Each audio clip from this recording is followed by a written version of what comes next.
زکوٰۃ حقیقت میں ہے کیا، اس کو سمجھ لیجئے۔ زکوٰۃ کے اعتبار سے بھی شریعت اسلامی کے روح سے مال جو ہے وہ دو قسم کا ہے۔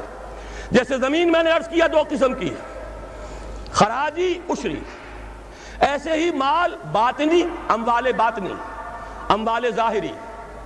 کسی شخص نے گھر میں کچھ پیسہ رکھا ہوا پس انداز کر کے، یہ اموال باطنی ہے۔ کسی نے زیور رکھا ہوا ہے، چلیے سونے کی ڈلی رکھ لی ہے کسی نے، کسی برے وقت کے لیے، پتہ نہیں نوٹ جو ہیں وہ تو دھیلے کے رہ جائیں، جیسے کویتی دینار ہو گیا تھا، کہیں ایسی آفت نہ آ جائے کوئی تھوڑا سا سونا لے کر رکھ لو۔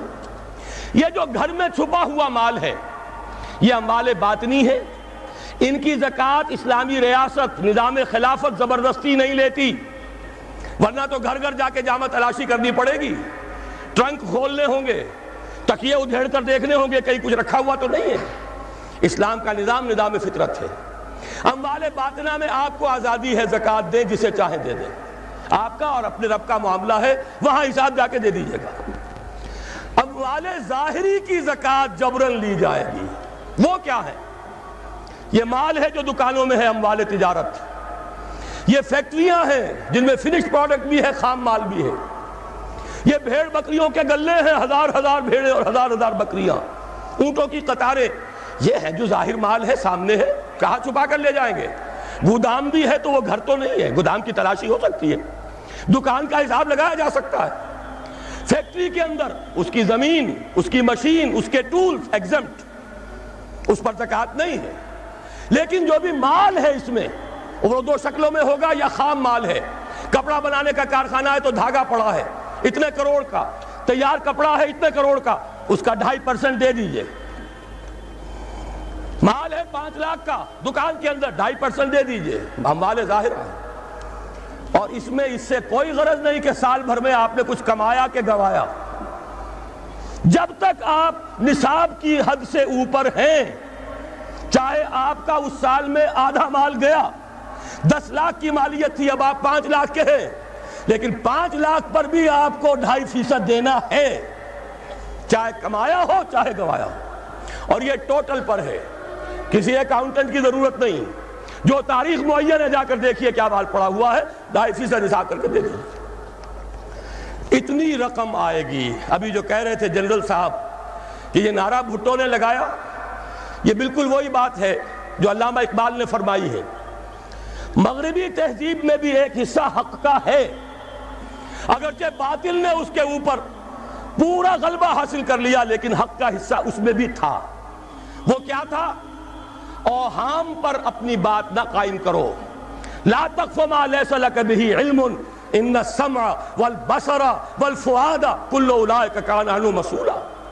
علم پر بات کرو، وہم پر نہیں، محض تصورات پر نہیں، محض توہمات پر نہیں، علم پر، موقف تمہارا علم پر قائم ہونا چاہیے۔ یہ بات تھی، انہوں نے لی، توہمات کو ختم کیا، کھول آنکھ، زمین دیکھ، فلک دیکھ، فضا دیکھ، مشرق سے ابھرتے ہوئے سورج کو ذرا دیکھ۔ لہذا سائنس بڑھی، ٹیکنالوجی بڑھی، آئی ان کے ہاں ترقی آئی۔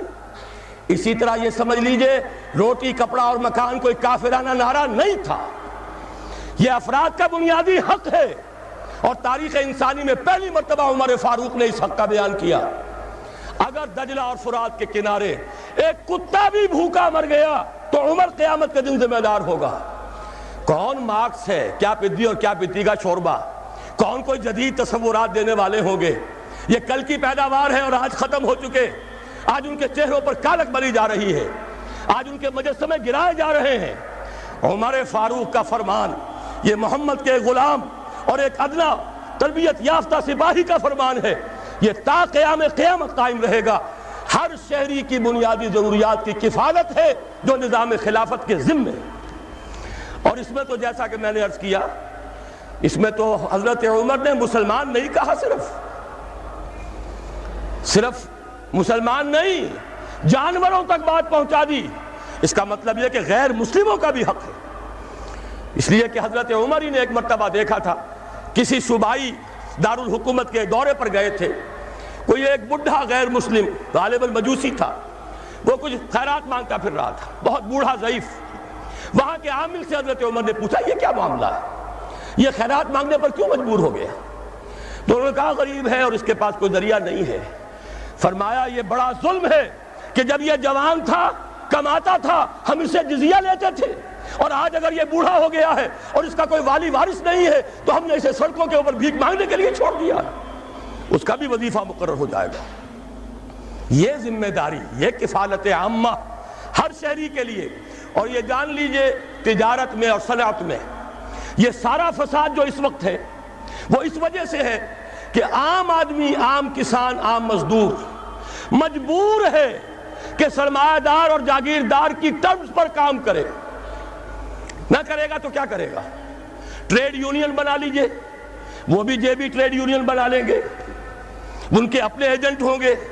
اب لڑیے، خون کس کا جائے گا؟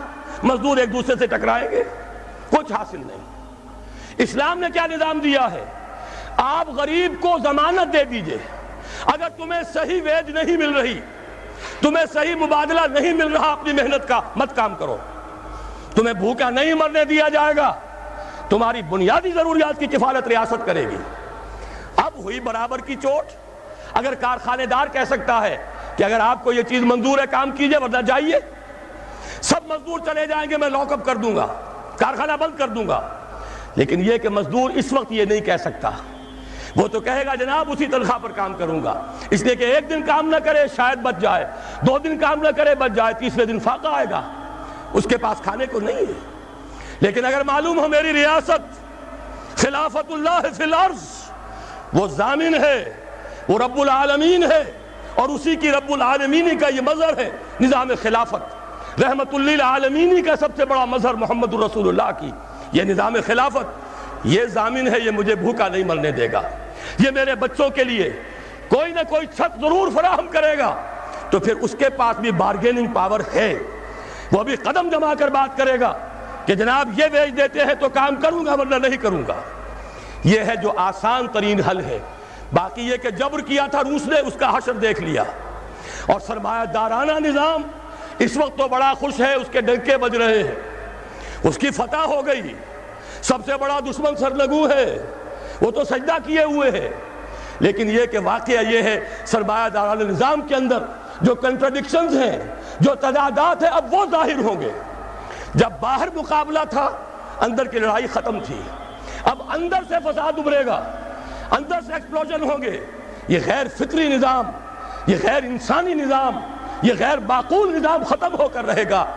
کاش کہ اس کی جگہ صحیح، معتدل، متوازن، عادلانہ نظام خلافت، اس کا کوئی نمونہ ہم دنیا کے سامنے پیش کر دیں. اس وقت پوری دنیا کی طرف ہماری ذمہ داری ہے. ساری نوع انسانی کے ہم مقروض ہیں کہ ہمارے پاس ہدایت ہے، لیکن ہم اس پر خزانے کا سانپ بن کر بیٹھے ہوئے ہیں، نہ خود عمل کرتے ہیں نہ دوسروں کے سامنے نمونہ پیش کرتے ہیں. دین کی بات پھیلانا صدقہ جاریہ ہے. ثواب کی نیت سے ویڈیو کو شیئر ضرور کیجیے. جزاک اللہ.